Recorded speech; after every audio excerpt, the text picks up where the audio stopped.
Good evening, everybody. We will commence call to order this meeting of the Town of Darien Holmes Hindley Royal Building Committee at 6:05.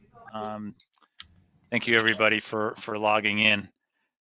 First order of business is to approve the meeting minutes from our last meeting, October the 6th.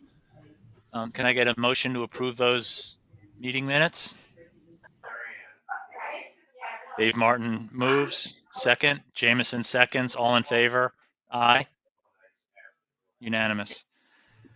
In terms of the chair's report, we have a lot of ground to cover tonight, so I'll try to keep it brief. A lot has occurred since our last meeting 2 weeks ago. Most of it positive, thankfully. First off, the Board of Education approved the schematic designs that we had voted on by motion on October the 6th.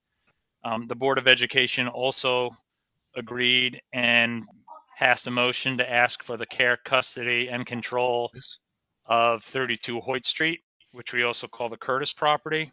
We'll be discussing that aspect of our project in a little bit more detail. We received a letter which the committee was copied on from a group of residents of Lake Drive, which abuts the homes, well, the Curtis property, 32 Hoyt, on the north.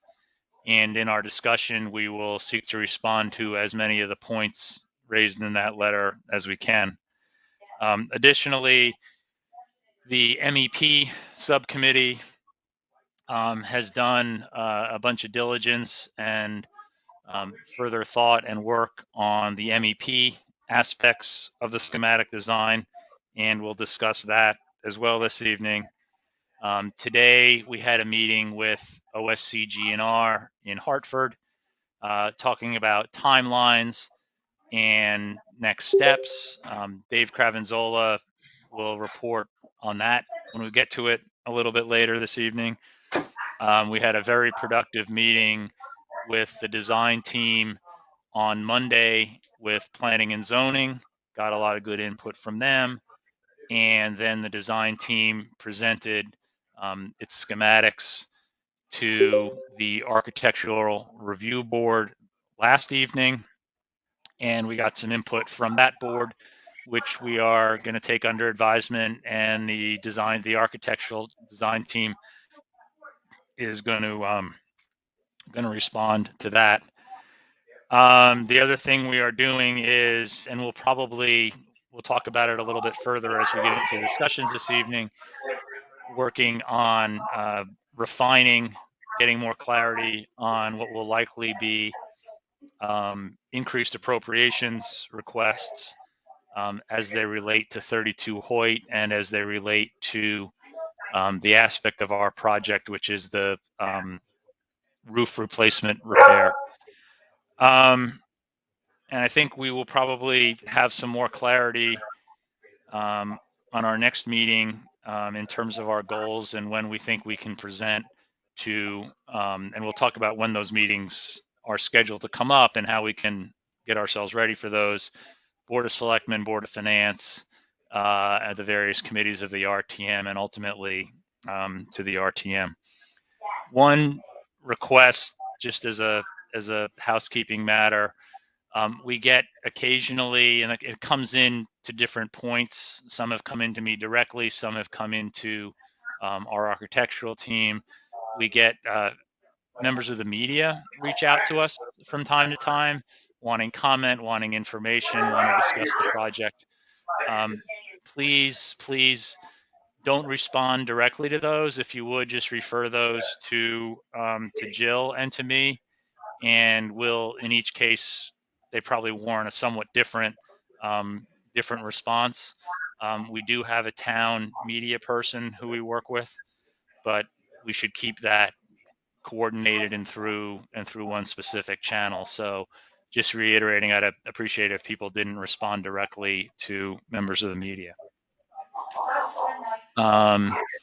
just stop there for a second. Any questions, anything people we'll get into the agenda items in a second, unless there's anything people want to raise.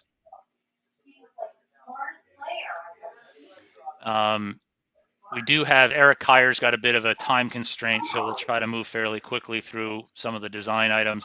You know, as folks recall, we approved. Chris, I'm sorry. Yeah. My time constraint has actually been eliminated. My second meeting was canceled this evening. You're going to regret having said that. I know. You're giving me an out. I'm not taking it, I guess. Thank you, Eric. Yeah. Thank you, Eric. Folks, if you're not speaking right now, would you mute your microphone, please?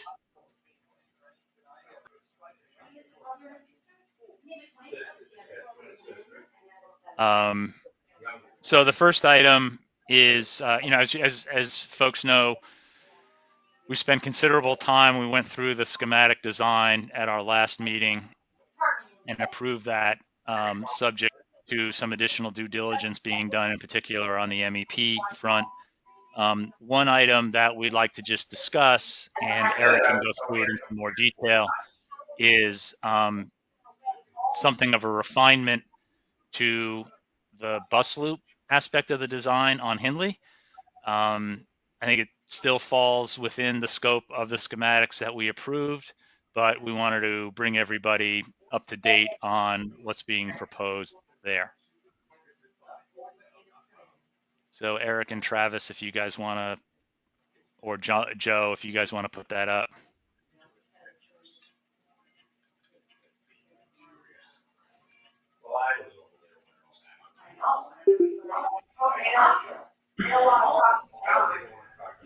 And somebody, to Dave Martin's point, somebody's got background noise going on. So if anyone's on the video, we have a caller. Jill, I don't know. We have a caller. Please mute your line. It's not mine. I was just trying to. Dave, we have a caller. I have the ability to mute from here. We have a caller too, because I've checked everybody, and I think it's this phone line probably. It's John O'Neill. It keeps highlighting that is got noise. I think it's like a TV or something's on in the background. Okay. Yeah. Okay, so this is Hindley, and I'll turn it over to the design team. Okay, great. Thanks, everybody. This is Joe Canis from Ty & Bond, civil engineer for the project. So at Hindley, there has been a change based on recommendations from the traffic engineer. We'll go back for a second here to see what was initially at Hindley. And so this was the concept we discussed when we met earlier in the month, where this is near water down at the bottom of the sheet. Post Road is at the left, so that means north is to the left of this drawing. So what was proposed was extending the bus loop at Hindley. There's a curb cut on the south side of near water where buses would come in, queue up along the length of the school, and then proceed and leave through the existing northerly curb cut on near water. So there's 3 existing curb cuts on near water. We would be eliminating this existing one here in the middle where the buses currently leave. So so the bus loop was extended, and the other feature that we had with respect to curb cuts at Hindley was a new one, Post Road, where vehicles, instead of having to loop around the parking lot and exit on near water, where they would have the option of making a right turn out. And this was also set up for a right turn in. There would be a median in Post Road that would preclude the vehicles from turning left into that driveway. Since then, our traffic engineer has had some comments, as well as the state DOT, mostly related to how this curb cut would function. So based on their recommendations, there were some modifications that were made to the circulation layout, which are shown on this drawing here. So what this does, instead of having the bus loop come straight through and meet up with the existing driveway of the north curb cut on near water, What we're proposing to do is actually extend the bus loop towards the south. So we have a new curb cut on Nearwater at the south end of the property, and we close the southernmost curb cut. So that gives us the same queuing length. So the operation will continue as it does today, with buses coming in on Nearwater, proceeding along here to drop off, and then leaving. The curb cut onto the post road will be right turn out only. Again, we would retain that median to prevent somebody from making a left turn in. And the driveway, as you can see, is curved to make it tough to make a left turn out of the driveway. We're also realigning the northern curb cut on Nearwater to align with the existing curb in front of the building. So that has the benefit of getting the curb cut a little bit further away from the intersection. And the other benefit of this particular layout is that it also simplifies the pedestrian crossing here. In the previous version that we had showed you earlier in the month, this crossing was actually on a skew. Now it's perpendicular, which is definitely preferable from a pedestrian standpoint. So that's a quick summary of the circulation changes that were made at Hindley. Thanks, Joe. Any questions, comments relating to that?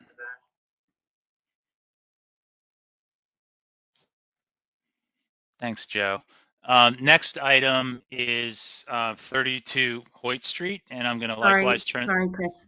Sorry, I was slow Jill. to unmute. It's Jill. I just have one question. Joe, why we originally, I like this very much, first of all, but originally when we, on the post road side, we had a right in, right out. Why is it only a right out now? Okay, yeah, that was a request of the DOT. Okay. Yeah, I don't know the exact reasoning behind that. I can check with our traffic engineer and get back to you. I know,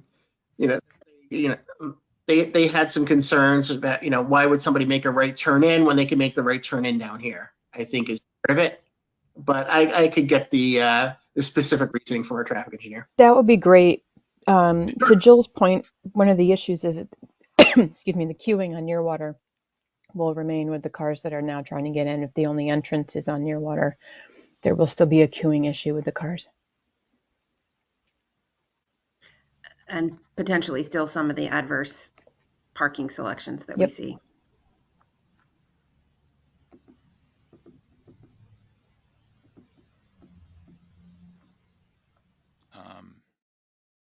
Okay, anything further on Hindley?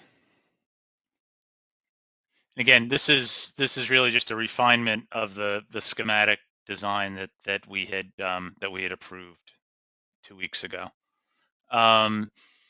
Next is 32 Hoyt, and I'm going to turn that over likewise to the design team to talk about our plans with regard to that. Our schematic approval contemplated the Board of Education getting care, custody, and control of that property. It's part of our scope. It was part of the schematics that we approved and that the Board of Education approved. But as I noted, there were some comments at the Board of Education meeting from residents on Lake Drive, and then we got a written communication from those residents. I'm losing track of time, I believe yesterday, and or the day before yesterday, and working with the design team, we have, and with P&Z, have tried to be responsive to those comments. And so I'm going to turn it over to Eric with the final comment before I do that, that what we're describing here has been discussed with P&Z in advance of this presentation. Chris, do you want to, we do have quite a few people on the call who I believe are probably tuned in to hear this. Do you want to walk through our process and what we're planning for this particular section of the discussion? Yeah, I mean, in terms of process wise, what I was, yeah, thank you, Jill, that what we would do is Eric and Joe would present what we're planning to do with 32 Hoyt, why it's important critical to the overall design at Hindley. And then what we would do is rather than waiting to the very end for public comment, allow people to comment before we move on to the next agenda item. In doing so, we would ask people to please identify themselves, where they live in town, and also please be respectful and keep your public comment to 2 minutes. And then we'll move on. Jill, was there anything else that we should add to that? Yep, I think we'll give the committee a chance to respond to the design before opening it up to public comment, please. Okay. I guess I have the floor here. Yep. So the plan that we see in front of here, shoot, I'm getting an echo. I'm not sure why. You have multiple lines on this. Do I? Yeah. Yeah, because we can hear you pretty well when you're just on your video feed. Where's the second line? I'm showing 3 for you, Eric. 3. Congrats. That's great. Yeah. Mm-hmm. Travis, I might need your help because I can't find them here. I can play with muting them. I can mute from here. Would you like me to try them one by one and see what helps? That would be awesome. Okay, I'm going to mute the first one. You can still hear me? And I I can can still hear an echo. So try one more time. Okay, how's that, Eric? That looks like the wrong one. That's the one that's his primary. That's his video feed. Okay, I've let you unmute. Can you unmute yourself, Eric? I'm unmuted. And All I right, now still hear an echo. I'm going to mute this third one. Okay, how's that? I think that works. Nope. I still hear myself. Okay, I'm not sure why that looks like it's on your end. Well, I'll try not to listen to myself and I'll just speak.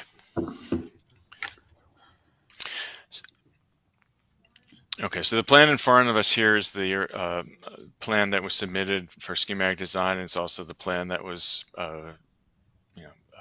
discussed in public and obviously commented on by the neighboring residents.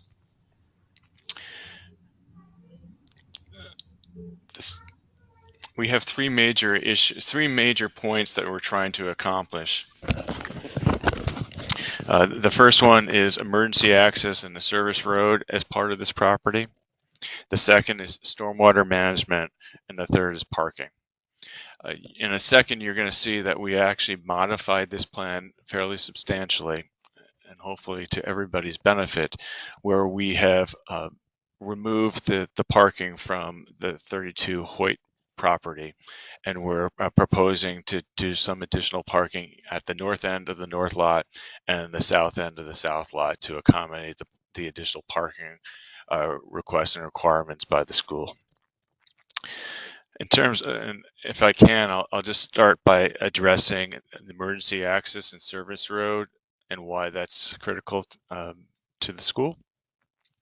First, and I know that the local residents sort of addressed this a little bit in their letters back to us, but just want to restate the reasoning why we're doing what we're doing.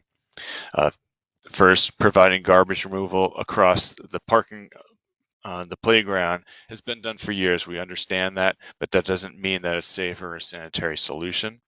Prior to this project, the dumpster location and pickup was planned to be corrected, and the proposed plan provides a safe access to the rear of the building for garbage pickup, as well as food and supply delivery. The second reason for that road on the north side is for fire safety and emergency practice. It's best practice to have for educational facilities a road that loops around the entire property, entire building. Ox Ridge, which was just constructed, has a road which loops around for that purpose. Hindley and Royal already have the same. The third reason is for construction purposes. An original plan actually had a thought of actually driving the commercial construction vehicles across the playground. We're really trying hard to eliminate construction traffic and students' daily use. This building will be in use the entire time the construction occurs over the school year. And so we really need to separate those two. Having access on the north side provides that separation. And that's what the goal was there. And the last comment here related to where this access road is about 50% of it actually sits on the footprint of the existing 32 Hoyt driveway, which the house was torn down, but the actual physical asphalt driveway still exists. So that impervious surface is there today. In terms of stormwater management, I'm sure that Joe Canis, our civil engineer who's on board, will be able to speak more eloquently about this. But we need stormwater management on this property related to the additions that are being proposed. There is additional impervious surface related to those additions, and the majority of this stormwater management practice that we're proposing in this area relates to that additional impervious surface that we're creating.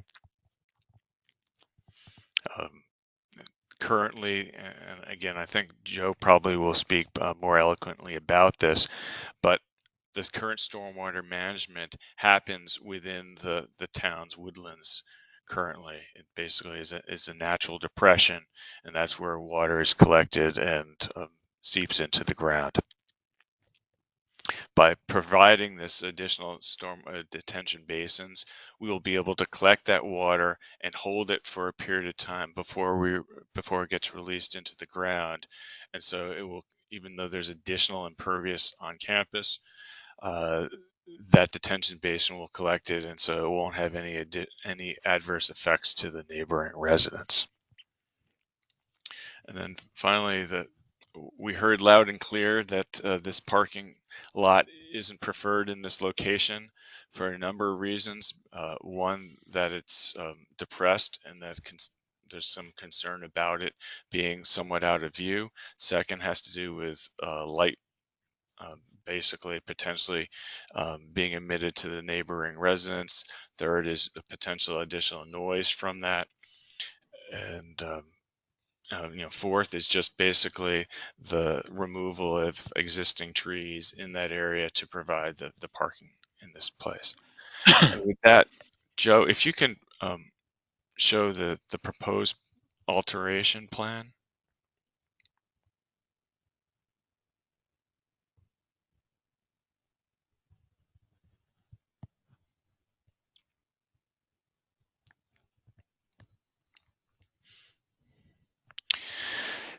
So what we're seeing here in the red dash is the area of disturbance. That's the area of disturbance line. We're still showing at the bottom of the page the proposed addition for the music department. We're still showing the loop drive, which wraps around, and then there's a detention basin. This detention basin no longer requires to have a retaining wall for that road. That would be filled to create that area. The trees that you see there that are in green are all the existing trees. We're looking at basically all the trees that are up against the neighboring properties being able to be maintained. We're going to continue to look at this basin. This was a first pass, literally, because we heard about these issues in the last couple of days. To relocate and shift the basin. We may try to continue to shift that basin further to the south. You can see that there's a little bit of it looks like an access road that's actually just a grass strip. And because once a year, that basin needs to be cleaned out. And so that strip right there is provided so that vehicles can access that. That's all within what was the previous footprint of the Curtis property. You can see in the square that's the Curtis property. Eric, are the red circles the red? I'm not sure if Joe has enough time yet to show a landscape plan, but we're proposing to provide additional tree screening, both evergreen as well as that yellow box right there is So here we go. So here's a landscape plan which shows additional trees being planted. I believe the trees at the top of the page are all evergreen trees, and the larger trees on the lower section would be deciduous trees.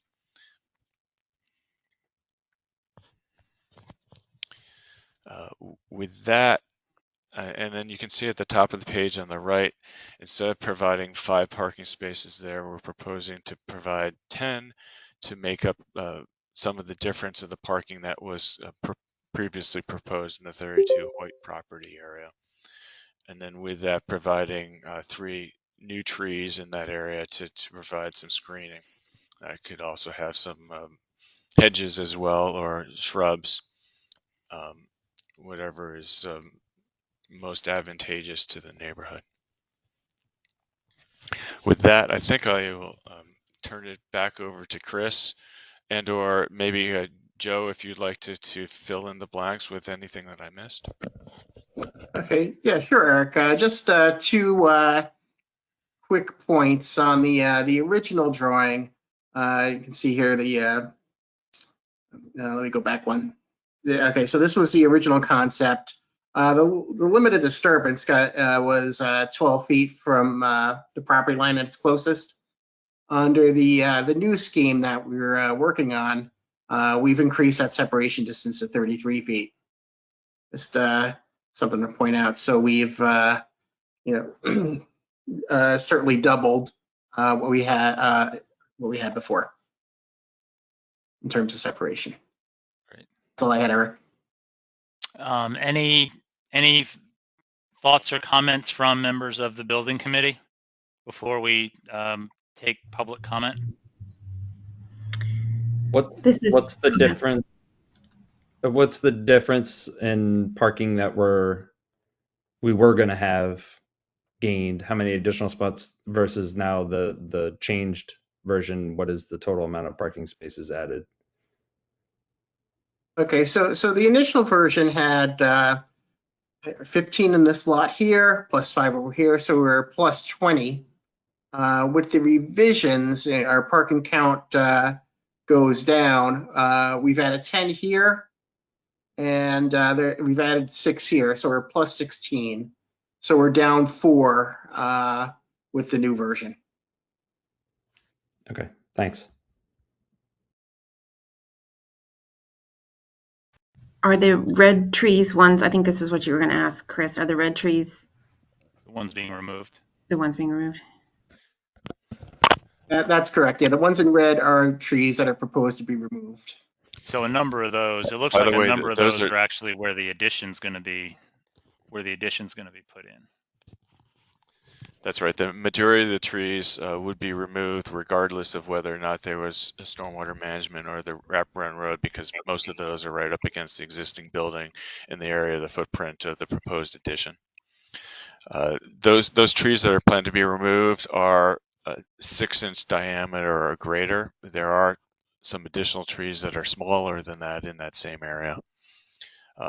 Interesting, in the footprint of the Curtis property, there really is only a couple trees existing. Most of that, when the house was taken down, the asphalt was left there, and very few trees grew in this place. So it's still pretty devoid of trees in that zone.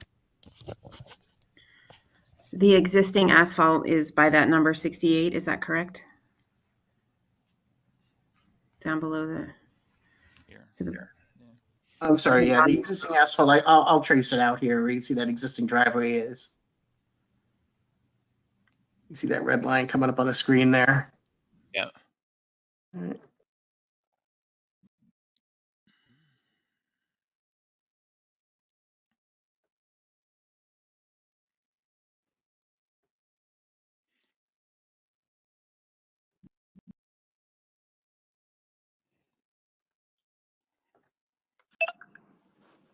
Thank you.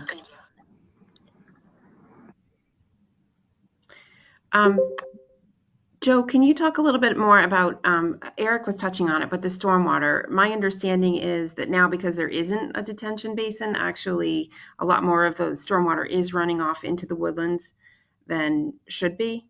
or then we would hope that actually this would be, if I understood correctly, this actually may be better for the entire ecosystem right there. Okay, sure. Yeah, I can provide a little bit more detail on that. Let me go to the original. So what we were doing here was because we have the additional impervious surface on the in the original concept from the parking and from the 2 additions, right? That's an increase in impervious cover. And what we have to do is to detain it and encourage infiltration into the ground to meet the town's current stormwater management regulations under Section 880 of the zoning regulations. So that's what this is intended to do, right? We capture the stormwater, infiltrate it into the ground, and then you're required to treat the first inch, and anything above that would overflow into the depressed area further west along the property as it does now. So what this does, it provides volume reduction, and it also provides water quality treatment. So in the updated version, we still need to treat stormwater, right? Because we have we still have the additions, but we don't have to treat as much of it because we don't have this parking lot here. So again, we have to replicate that infiltration function, but at a slightly reduced scale. And thank you. What's the approximate impact of not putting in a retaining wall? Sorry, it's dinner time, both financially and in terms of the construction on the project. Oh, yeah. Not putting in a retaining wall is, fantastic from a cost standpoint. There's a significant cost savings. It's also, one less structure that needs to be maintained over time. And you don't have that straight vertical drop. Right here, what we're showing is this is being sloped, whereas previously we had a vertical drop. Obviously, it was fenced and all, but yeah, this is definitely a preferable solution to a retaining wall because we did have a little bit more room to work in there because we're working with a smaller volume that we need to detain. And then that'll be grass, presumably, when it's all finished. Yes, it'll be grass, and if I go to the proposed landscaping plan, there'll also be some trees planted on it, as well as shrubs at the very top of the shelf along the driveway.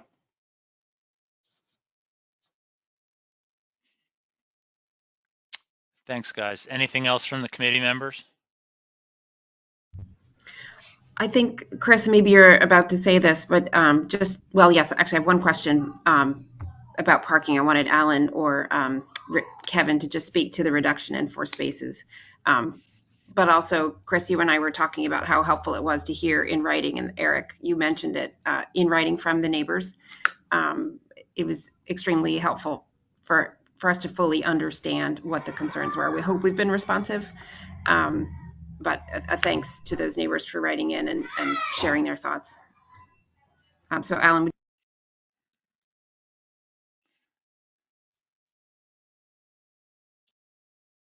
Jill, can you hear me? Yes, we can. Yeah, sorry, I just had trouble logging on there. What was the total count of the parking spaces as it finished out? Now it's at 94. I would anticipate that would be fine. I don't see a reason it wouldn't be. The 94 is 10 additional spaces at the north lot and 6 additional spaces at the south lot. And currently you're at 78 parking spaces. Right, I think that would be fine. Yep, I'm okay with that.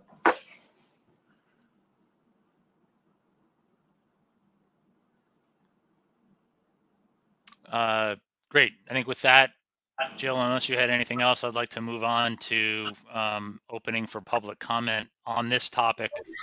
We'll have time for public comment a little bit later on anything else we talked about with regard to the project, but limiting it to points relating to the 32 Hoyt. And again, if people would identify themselves and keep their comments to 2 minutes, that would be appreciated.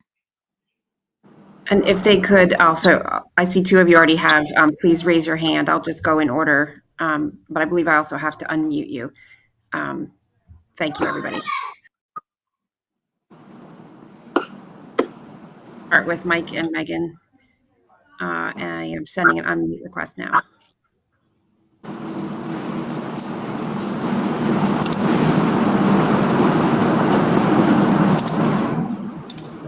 Hello?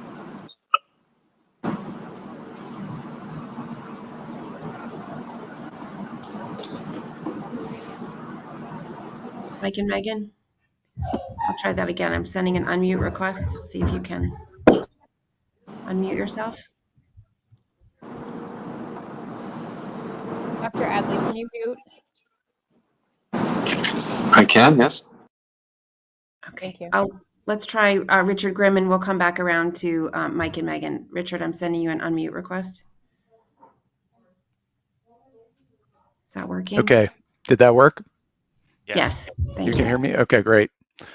Well, first off, thanks so much for the quick response. You know, it does look like our concerns with parking have certainly been taken in. I would contend that I don't think additional parking is needed, period, but I don't want to focus my comments really on that because I do think this would be a much better scenario than what we were looking at previously.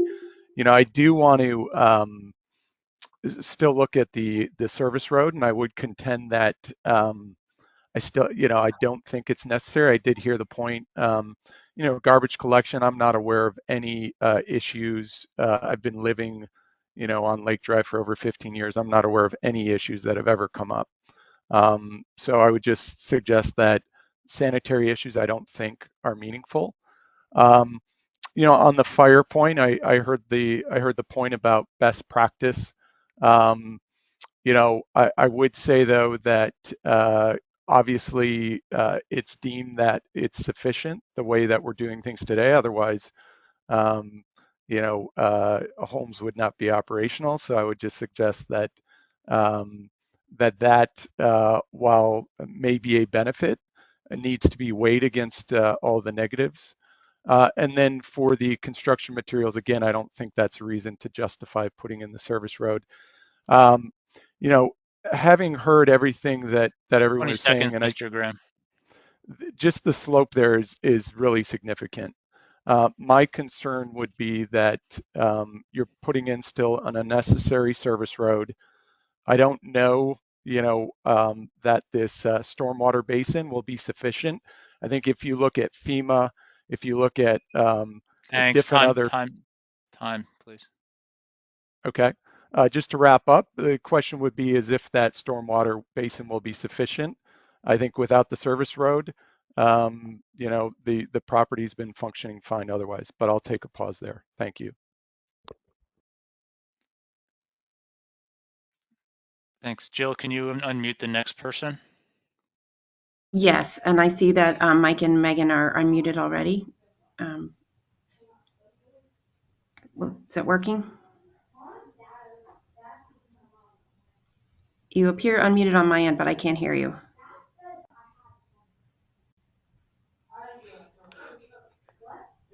Oh, sugar. Okay, I'm going to go on to the next one. Corey Vesey. I'm unmuting you. Jill, he Yeah. might want to call in. He could use his telephone to call in. Oh, Yeah, because it shows Mike and Megan having left the meeting. okay. Why don't we do Corey in the interim? All right. Corey, I'm sending you an unmute request. How do I sound? Good. You're great. Awesome. Well, Corey VC, 13 Lake Drive. As a Darien resident and the father of elementary school age children, I just want to say I greatly appreciate and I'm supportive of the committee's work to improve Darien schools. I also am really impressed and again appreciate the rapid response to our stated concerns and the work you did in, I think, a week, maybe less than that, to try to address them.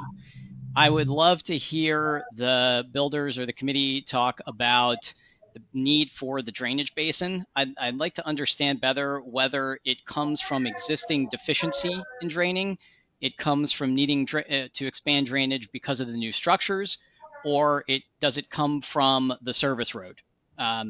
Secondly, I understand, I heard well the safety concern that the service road is addressing, but I didn't hear any kind of response to the concern about safety with pedestrian traffic crossing that service road, that active driveway when getting to the school property during coming to school. I'm aware that there are food deliveries that take place during the exact same time that children need to come to school. So I have a concern with that crossing, and I'd love to hear you talk more about it. Thank you for letting me speak today. I appreciate it. Great, thank you.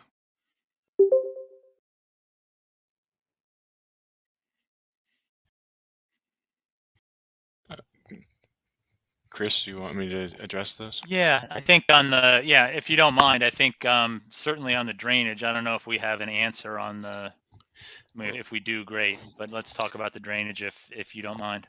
Well, the drainage, I'm going to turn over to Joe Canis, but I'll just address the last point, which was the emergency or service access road and how it crosses the sidewalk today, which actually the service access today has a little pull-in, which is basically just the same as it is today, where right where you turn into that service drive, there actually is a mini driveway right there where the service vehicles pull in. So that there's no difference to the way it is today. And yes, I think in terms of access to that service drive, it shouldn't happen during drop off and pickup. I think that the school district should be talking to their vendors and confirming and making sure that those deliveries are happening off hours, so that you don't have that conflict, because really that area should be chained off, and there's no reason why our team can't show a chained off version of this, so that during drop off and dismissal, that service right cannot be used, period. And that would be a good addition to this plan to confirm and make sure that that can't happen. But with that, Joe, I'm going to turn it over to you, and you can talk about the stormwater issue. Because right now, and on stormwater, before Joe takes it over, just to be clear, as a matter of fact, right now we don't have any kind of designed stormwater on the campus, right? Any water that runs off the impervious just runs into the woods. Am I correct in saying that? That's correct. So this is an attempt to manage stormwater where there currently is none. Right. And right, yeah. So stormwater is generated by impervious surfaces, right? If you can imagine, when it rains, if it falls on a lawn or a grassed area, it soaks into the ground. Whereas if it falls on pavement or a roof, it runs off the site as runoff and into the woods.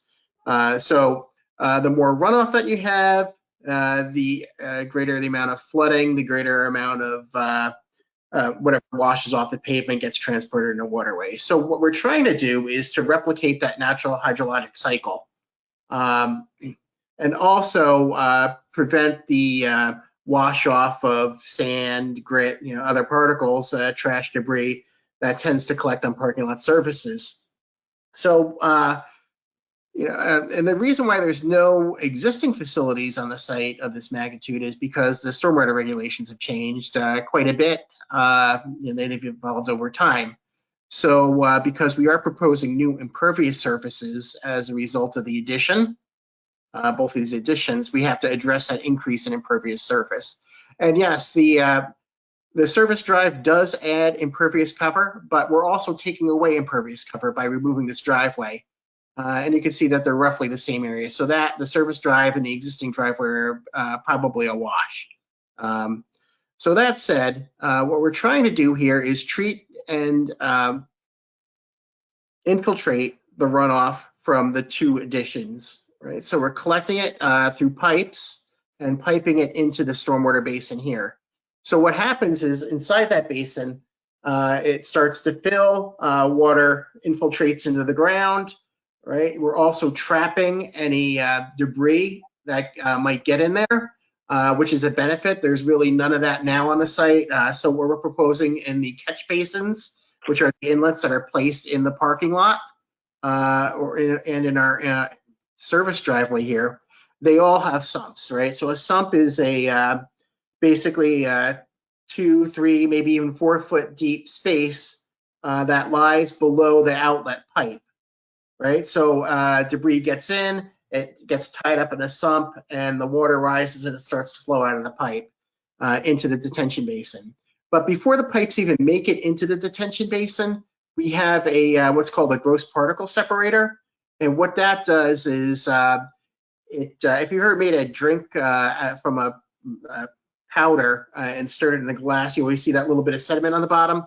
This kind of works in the same sort of vein, in that water runoff enters a chamber and hits a curved plate, which introduces a swirling motion. So that sediment settles down and the cleaner runoff is discharged.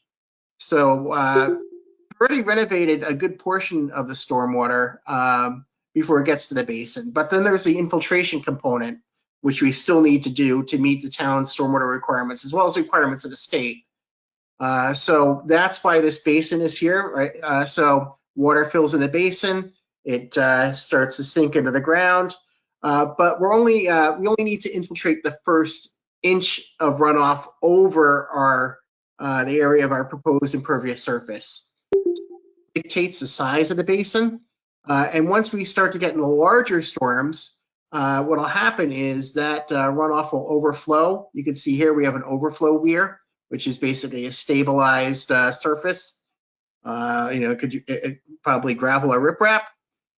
So it would discharge in this direction because this is the lowest point, and then it would go into that depression where it further infiltrates into the ground. So the difference is, we're treating the stormwater closer to the source, which is the recommended best practice in the 2004 Connecticut Stormwater Quality Manual. And we're also providing additional treatment by having the deeper sumps in the catch basins, as well as the gross particle separator. So it's really a twofold measure. First is addressing stormwater quantity to make sure we're not releasing more than what's being released into this area today. And then also addressing the water quality issues from the additional impervious cover.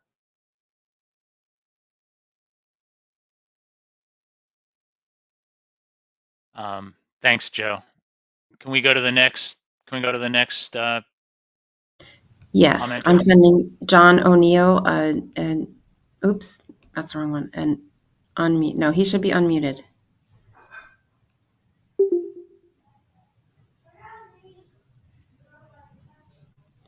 No, I can't. O'Neill. Do we have John O'Neill? No. Okay. I'll move on to Jack Davis. Hi, I'm going to be real quick on this. It sounds like you're addressing the flooding concerns. I do want to say that the storm water drains have two pipes that are coming down from Old Oak, which is higher up. And as you go down Hoyt Street, which I live on, if we do have a heavy rain, it will be flooding as much as a foot on the road once you get to the cemetery and before. Also, and I'm sure you're doing this analysis, but on the river that's over there has been known to flood on heavy. So just as long as everybody looks at it, that's great. Not asking for an answer now. It sounds like you're doing a lot of the work. Just want to mention that. The other thing is to Chris, is that if you're talking, I spoke to Seth Morton. So if you want to talk about, I can represent the RTM and what meetings you can get to the committees and to that. And then I will also have a comment on looking for more appropriations. Thank you. Great. Thank you. Next, please. Okay. John Lindell. Sending you an unmute request. And I do see Mike and Megan back and John O'Neill. I'm just going through the queue. Okay, hi, can you hear me okay? We can. Okay, great. Thank you for all the work you put in and the addressing the neighbor's concern. I live at 7 Lake Drive, which is, even though it's 7, it's actually the first property there that touches home school. So I have, that one right there. So obviously I have a vested interest. I've had 3 girls go through homes. I have girls in high school right now. And I've lived there for 17 years. Initially my comments were going to really focus on things that took place 8 years ago when they were talking about the safety of having, pedestrians, children's traffic. But it looks like a lot of that's been alleviated by getting rid of that parking lot, which I personally greatly appreciate, and I know the other neighbors that abut the property appreciate as well. There would be some concern, obviously, over a service road there, but maybe if it was not accessible, at all times, that would solve for that. The only really remaining concern I have, based on the changes, which again I do, I appreciate you guys responding so quickly, would be, light pollution, the sheer pitch of the slope that goes down into that drainage area is quite steep. So just kind of reiterating what others have said, the water runoff onto that property and potentially onto adjoining properties would be a concern. So I'd love to learn more about how that, besides what we've talked about tonight, how that basin is going to function and how it's going to look. Most importantly to the neighbors. There are a lot of trees down back there. I know there's only a few listed here. There's a lot of like sideways trees, down trees. It's kind of, wild back there. So I think 30 probably, seconds, sir. Thank you. Probably we should also consider looking at additional trees beyond that. I know I'll be planting some stuff on my property, but I think that might be something to consider, a few more trees to kind of offset what the line of vision for the people in that neighborhood. But thank you again for your responsiveness and your time. Great. Next person.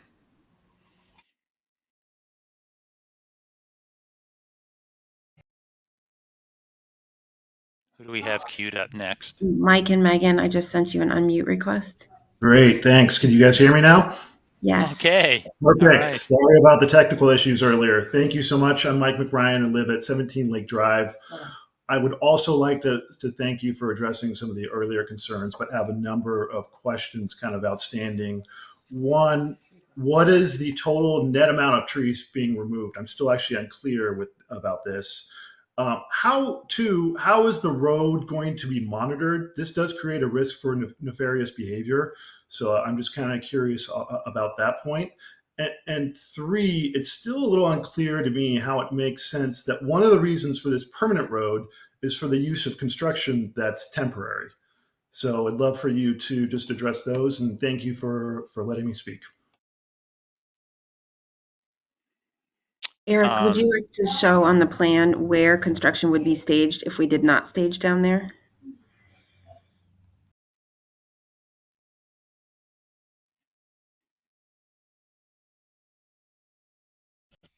So, Joe. Yeah, it's the south parking lot, basically, in the back of the school. Can you hear me? It doesn't sound like Yes. people can hear me. You can hear me? Yes, we can. Yes, we can. Perfect. So, Joe, if you could show a box basically behind where the proposed classroom addition is, it would be on the playing field. And service access would be from the bus drop-off loop diagonally across the playground to that box. And actually, everything, you show a box there, that probably would just be for where trailers would be. But David, who's also on this call, could probably state that the entire area from where the existing first and second grade classroom wing is there, across to where the arrow is, and everything behind that would all be a construction zone all the way to the edge of the woods. And is it fair to say, Eric, that the road won't be a completed, finished road prior to construction? It'll be accessed during construction and then finished at the end and paved and landscaped once the heavy vehicle construction staging is over, correct? That's generally correct. That because it has a slope to it, I believe that Joe probably is showing it at a 1 to 3 pitch, that you'd want that slope to be controlled right from day one, and so that it would probably be seeded right off to make sure that it was maintained. Got it. You wouldn't want construction runoff associated with that, so you're going to have hay bales probably at the top of it as well as the bottom of it. And David, if you have a second there, maybe you want to pop in there and just talk about a little bit about the construction, why this is an appropriate solution. Yeah, so when we first, Dave Cravanzola with ONGAP, when we first, you know, were looking at the project, when we interviewed, we were looking at different ways of trying to get to parts of the building. And initially with this project, we were looking at building some sort of a fenced in corral, I would say, that would basically, you know, on the bottom part of that page, come around and extend in, that would essentially cross, you know, cross the students' traffic, and have gates, things like that, so that construction traffic could come in and out, but then that the students would be able to use. And obviously that's, whenever you have that type of traffic, construction traffic, or the students, it's not an ideal situation from a standpoint of cohabitating. So this idea of constructing an access road on the end right outside of the proposed addition, one, isolates, well, it isolates the construction activity so that there's access without crossing activity from the school. And then, you know, with that, you know, in turn, then folding that into some of the permanent construction that would need to be done to access around the addition, it really is providing a cleaner, safer, more isolated way of constructing these buildings without interfering with the daily activity of the function of the school. Even Dave, even without having that road, if we decided that that road wasn't essential, or you would still be using that area for constructing the school addition on that, and basically that same footprint. So that area would still be required to be sort of cleared to provide access around the addition, correct? Right, and staged and made level so that you could work off of that for constructing the building. Absolutely. Yep. So that area would be disturbed during construction regardless. Alan or Paula, can you comment on the location of construction staging from an operational point of view?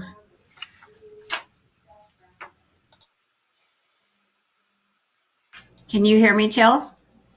Yep. Okay. Yes, thank you. Yes, this is Paula. So hang on, I'm trying to get my camera on. My lights might be really bright. Can you see okay? Yep. So currently, obviously, we use the playground and the blacktop every day for recess and for student arrival in the morning, and then also as part of dismissal to the buses. So we would definitely have to have some type of fenced off way of managing construction if it were on the backfield. If it is off to the side where the service road is being proposed, it really would not impact the school functioning really at all, I guess, except for if we needed to get in and out of the cafeteria area. And we would just have to go in through a different doorway to get to the cafeteria from recess. Thank you. Who's next for comment? Ruby Wang, I'm sending you an unmute request. Hello, can you hear me? Yes. Yes. Oh, hi, everybody.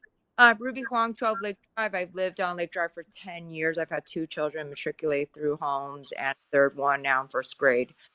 Really appreciate everybody's efforts, including Paula and the towns, to try and improve homes always. It's a great place for our kids to grow up and go to school. But living on the street, I have the same concerns clearly, and that's why I support the letter from my fellow neighbors. You know, the removal of all those trees and the steep slope is a huge concern. And I'm just not sure if I missed the conversation. Has there been any landscaping or engineering studies to address that sloping, like exactly how many trees will be removed, what type of vegetation, what will be replaced?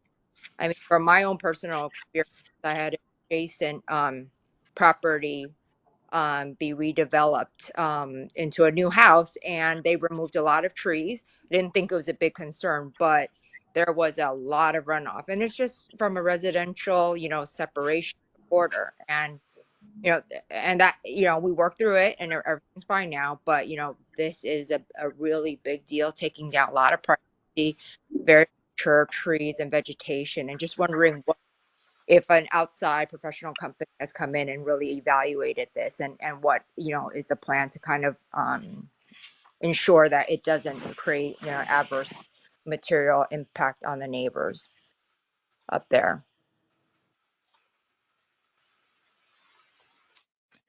Yeah, Eric, it's probably most appropriate because you and Joe, I guess, you show your landscape plan, and I don't know if someone's done the actual count as to whether when this is finally done, there may actually be, either a wash or net more trees when we put in some of the screening. But I don't want to jump to that conclusion without you guys weighing in. Joe, do you have the plan? Can you zoom into that area, and do you have the plan that shows in red trees that are being removed? There we go. Oh, so there's not an overlapping plan that shows the trees that are being removed and the new trees. Well, anyway, just leave it on this plan for a second, then we can show the tree plan.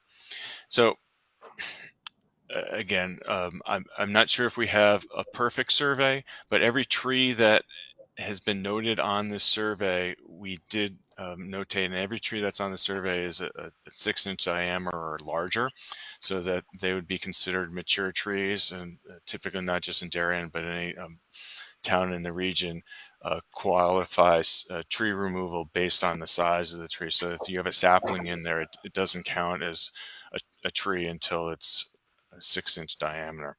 So up against the building there, you can see that there's approximately a dozen trees that are 6-inch caliber or greater. They're planned to be removed, and they would be removed. They're basically planned to be removed because of the addition. There's a couple trees on the left side there that are red that are also planned to be removed because of that road, but the majority are within or adjacent to the footprint of the planned addition. You can also see towards the top of the page in the yellow box that there's only 2 trees that are planned to be removed.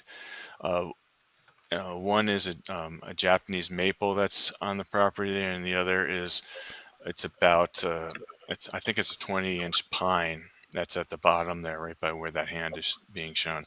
That pine provides really no visual separation between the neighbors, and the Japanese maple is it's a nice tree. I think it was probably there when the house was there.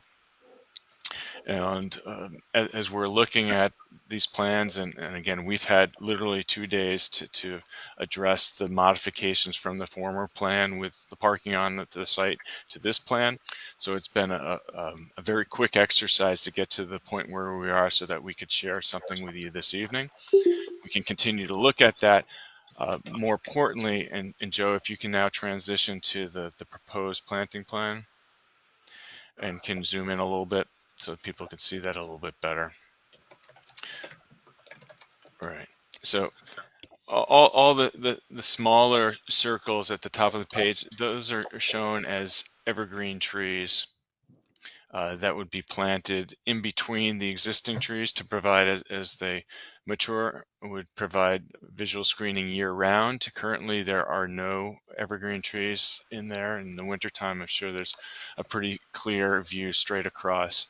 Most of the trees on that site at the east end of the town's property are right up against the neighbor's property. So all the trees you can see at the top, all those big circles, are existing trees, and all those trees are planned to remain. When we were previously showing a parking lot there, a lot of those trees were being removed, and it was correctly noted by the neighbors. So this plan significantly reduces that. We're really only looking at maybe one tree in that zone that's planned to be removed as part of that. Again, all the other trees that are planned to be removed as part of this are right up against the school's property on the south end there where the planned addition is. What we're showing here is a first pass at where additional trees could be planted. We'd like to plant them uphill because they provide more screening than downhill. So Joe is showing 2 trees there on the slope. It might be preferable to show 3 or 4 trees on that slope. It may be preferable to provide evergreen screening as opposed to deciduous screening. All that is an option. Again, this was a first pass as a planting plan, and we're happy to work with the neighborhood to come up with the best plan possible to provide screening to your benefit. Thanks, Eric. Who's next, Jill? John O'Neill, I'm sending you a mute request. Good evening. Can you hear me? Yes. Good. John O'Neill, we live at 25 Phillips Lane, shifting the focus from Lake over to Phillips, the two abutting streets to the Holmes property. We've been here 30 years and had children that have gone through the entire Darien school system. We were here prior to the homeschool being open. My concern tonight is the drainage on the field in the back. Is anyone on the committee aware of the one drain in the entire field to the south and west of the school currently? I think that's being shown now. Your cursor is close to it. That drain is 10 feet off of our property on Phillips. And to date, in 29 years, there have been 7 or 8 occurrences where the school basin, the field basin, has filled up. It's usually in the spring when you put new mulch down on the playgrounds. It all gets carried to that basin, gets covered. I've been out there in knee-high, hip-high water clearing it. And I don't know that anybody knows where that drains to. If it drains to the ravine over by Lake, if it drains out to Hoyt. I've had a few people from the town sit there and scratch their head trying to determine where it goes. But a lot of it spills now right down the path that is between our house and number 27 Phillips, who have done an awful lot of work on their home and are going to be their new homeowners. They're going to be concerned. But it all carries down to the bottom of Phillips Lane and gathers at the base of our driveway and 20 across. seconds, sir. Okay, and across the street. And my concern is, has the group looked at the extra runoff that'll be on those fields that will work its way down to Phillips Lane and flood our entire road and the yards down on Lower Phillips? Thank you. So I think, Joe, you're probably the best one to answer this because it's showing that inlet on this plan, and it's showing a 12-inch PVC pipe that looks like it goes back to the playground and then ascends northward into the woods. Is that correct? That's correct. This is the inlet here. This is Mr. O'Neill's property at 25 Phillips Lane. And what the survey shows is that the inlet drains to the east to an inlet in the middle of the asphalt area near the classrooms here. And then it discharges to the north. And you can see it here. There's a head wall in the woods, so it discharges into this low area here. Now, that's not to say, there might be an issue. The pipe might be blocked. This is the first time I've been made aware of an issue there. So we'll take a closer look at it. We'll review it with Board of Ed facilities as well as DPW. Yeah, thanks for bringing that to our attention, Mr. O'Neill. I think we'll study it further. Please do. It's currently not adequate. Okay. Who's up next, Jill? There are no new raised hands at this time. Okay, great. Well, thank you, everybody, for your comment, for your input. We appreciate it. With that, I'd like to move on to the next agenda item. Really just by way of an update. It's partly bleeding into Dave Cravanzolo's presentation on the discussions with the state, but folks may recall if they attended at the Board of Education last week, approved shifting the roof work that had been a school board and town project to the Holmes Hindley Royal Committee to integrate it so it would be done concurrently with the work that we're doing as a matter of just good construction practice and efficiency time management. And in our discussion with OSCGNR today, they were supportive of that, and noted to us, and in a discussion with them, that that's contemplated by our ed specs, and so we'll be moving forward with that as part of our design and integrating the roofs into our project. We recognize that doing that was not contemplated in our either very initial budget or our next set of estimates done during conceptual designs, and so we are likely to, or not likely, we are going to have to ask for an additional appropriation to cover that. There have been funds allocated when the project was previously contemplated. We are hoping that we can have that reallocated to us, and so that we would only be asking for, in effect, the delta over those appropriated funds to do the roof work. But we're not prepared tonight with a number on that. We still have to drill into that and get a little bit more detail before we can propose an appropriation amount that we would then take through the sequence of Board of Selectmen, Board of Finance, RTM. Any questions, comments on that? Yeah. Do you want me to talk a little bit more about the timeline, Chris? Sure. Do we want to wrap that into any additional appropriate? And I guess I failed to note this, that there would be similarly likely an additional appropriation request on 32 Hoyt, which same thing. We're not at a point where we're ready to put a number before the committee, but those would presumably move in parallel. So yeah, go ahead, Jill. So the good news is that from a timing perspective, we have time to get through most of the process. We would meet again next week to approve the appropriations we should have numbers for our committee next Wednesday, same time. So please do mark your calendars. That puts us in front of the Boards of Selectmen on 11/7 and the Board of Finance on 11/15. The bad news is that we understand as of today that the RTM meeting is not until December 12th, and even then they'd be stretching. We talked to the state this morning. They really want our paperwork by the 1st, but they would have to have a certified resolution from the RTM before the 15th, which is when they submit their paperwork. So this is news to Jack Davis, but we are probably going to have to beg to get into the 11/28 meeting, which I know is not a business meeting. It may not be possible. So we are up a little bit of a creek. So that's where we are. Speak to me. Yeah. You want to say something, Jack? Sure. Look, if it's an absolute positive emergency, last year we did something on an organization meeting for At Home in Darien.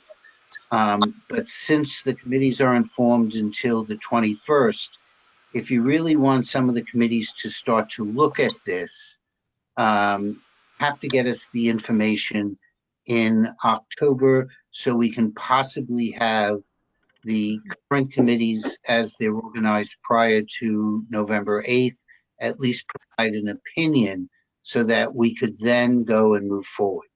So that's, I still believe that we have working sessions in November on absolute positive need to get things done. And I can work with you in getting that accomplished. I've already been speaking to Seth about it. I do have only one question that I raised with Jill, because the existing bond that we have, I believe that's on Royal Roof. If we move that bonding into your project, we will cease and desist and cancel that bond. The other ones will just be added on since they were partial. But there is a question that I do have. I don't have the answer for this, but hopefully in the next week or so you can find it. Currently, we were anticipating getting a certain amount of money back from the state if we left the roof as a separate project. If we roll it into the HHR project, are we getting the same amount back from the state, a different percentage back from the state? less, or are we getting more back from the state? So, what our state reimbursement and what they're willing to do might have something to do with whether or not it makes sense to roll them up, as opposed to just dealing with them as a concurrent project. Keeping them separate. I'm sorry, go from there. Dave, do you have a thought on that? Because we didn't get Yeah, to no, that next level of detail with no, the state I don't, but I can do a little research into that and see how they would treat that as far as the portion of it that would be eligible. So I can check into that. Because that would be, I think that would be, yeah, because Jack's not the first person who's asked that question, and I think that when we go to Board of Selectmen and Board of Finance, they're going to ask that, and we're going to want to be prepared. So, Jack, just following up on something you said, when you said you want to get information in October, we said, I think we're optimistic that we will have for this committee numbers for this committee to approve next week, which we can then obviously turn over to you. We will have not gotten those requests approved by BOS or BOF, but you'll have the information. And those, is it possible for that to be moving in parallel? We have in the past, when the Board of Finance had an option to take something from contingency or to go from the general fund, to approve it, something in F&B committee, contingent upon what the final action of the Board of Finance takes.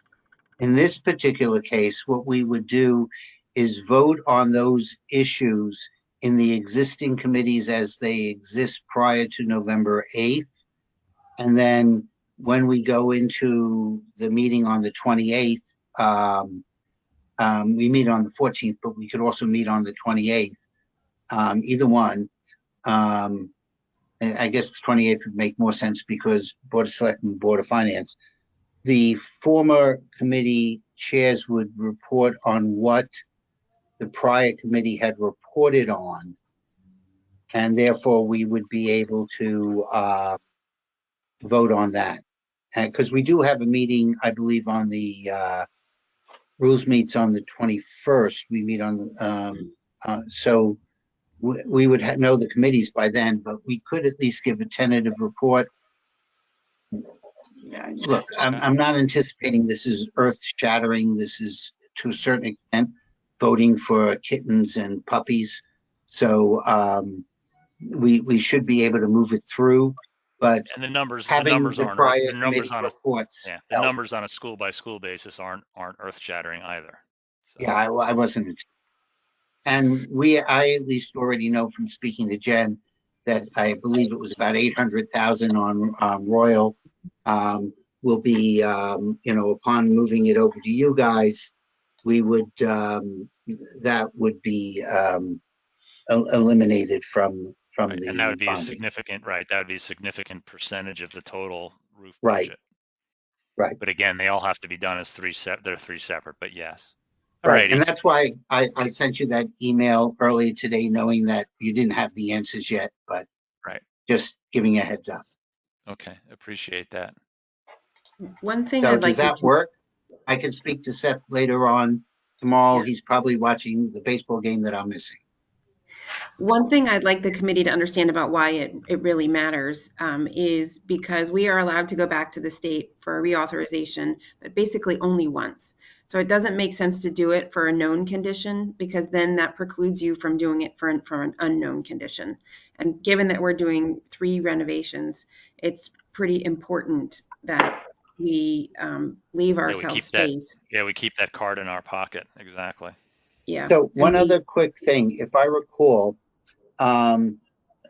based upon how the new structure of the state that reviews this thing, there was some, I was just looking at it actually, there was some special verbiage that was requested on each of the bonds and each of the resolutions that were very specific to each of the 3 individual resolutions. Yeah, and the state raised that. Yes. Sorry, I didn't mean to cut you off. Yes, the state said that they were going to and we're going to work in advance to try to get drafts of these resolutions to the state so that they can sign off on the language over the next few days or so, ideally. Yeah, because F&B will be the lead on this because its bond and education will be secondary on it, explaining what you guys are doing. Alan mentioned to me a little bit earlier today that we have some conventions that we use here locally in the RTM, but the state conventions are a little bit different. So just flagging that, correct, Alan? Yeah, well, we'll work, Jack. We will work with you in terms of what you need, and between that and what the state needs, to make sure we're on the same page. But yes, I appreciate you bringing it up, and we have. But the good news is it's really just it's just the financial approval that the state is gonna want to see, because they're on board that both the roofs and 32 homes are part of the existing contemplated scope under the ed specs.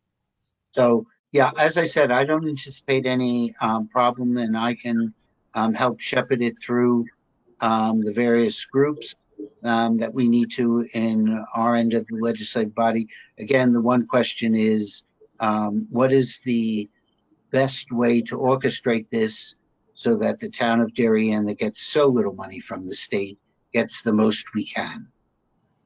Yeah. So okay. We'll follow up on that for sure. Jack, thank you for your help. We appreciate it. All right. Awesome. Thank you. Thanks. I can go watch baseball now. Bye. It should be just getting started, right?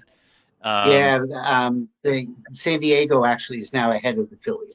Oh, you're a National League guy, whatever. Anyway, moving on to the next item, because I know we're running long. I don't know if Paul is still with us. He may have had to have broken off. But I'm still here, Chris. He's here. But I'm gonna have to leave in about 5 minutes. So. All right, then I'll just do a really, really quick introduction, which is, as folks know, at our last meeting when we approved the schematic design, we approved that with the caveat that there was some more due diligence to be done with respect to the MEP aspects of that design. And over the last 2 weeks, lots of thanks to Paul for shepherding a number of meetings with the school district, with the design team, with the engineering professionals. I think we've gotten to a point where we've done that due diligence, and I'll let Paul comment, but that we're ready to proceed with with the MEP design as proposed. So Paul, I'll leave it to you to comment if you want further. Real brief. Yeah, Chris pretty much touched on it. We did our due diligence and meeting with obviously the district and meeting with the design team, and we've got some expertise on the subcommittee that we asked some significant questions to the design team, and we wanted to kind of explore the best options going forward and fitting in our timeline and fitting in what we've already approved, so to speak. So it's my recommendation that obviously we've already approved this, that we just continue forward with the schematic design as is and reserve the right to, if we have to, if we want to put in some add alternates or deduct alternates going forward, when we get to that process, that time that will make sense when we go out to bid to contractors, we can do that. But overall, I think we're in a good place with the schematic. We're in a very good place with schematic design, and we just need to move forward. Thank you. Then I'll turn it over to Dave, although I believe Jill covered probably 90% of what Dave was going to cover in terms of timelines and impact on the state, et cetera. But go ahead, Dave. No, you pretty much took it all. So the only thing that I'll add on is that we do have our next meeting with the state coming up on Wednesday, the 26th. That's what they call the SDR meeting, where we go through the schematic design documents and the estimate. There's a long checklist that's prescribed by the state that has to get filled in. There are some forms that have to get filled out by Dr. Radley's team. A lot of information provided by the design team, and then estimate information that was compiled by our team. So that'll culminate next Wednesday. Those meetings are usually 3 to 4 hours long, I'd say, and very thorough in their review of the project. So that's really the the next step. And Jill and Chris, you really talked to what we're working on, and which is why it's important that we've got our schematic design approved by us and approved by the Board of Education, so it can now go up to the state. Correct. So, I think item number 7 on the agenda, Jill largely covered as well. And number 8 is just if there's any other public comment. Do we have anybody else on the Zoom that might want to comment on anything that we're talking about related to the project? If so, please raise your hand. Do we see anybody, Jill, as the meeting There administrator? are 2 hands raised. It may be from before, but I will call them. Again, identify yourself and let's keep it to 2 minutes, please. Ruby Huang. Ruby Huang.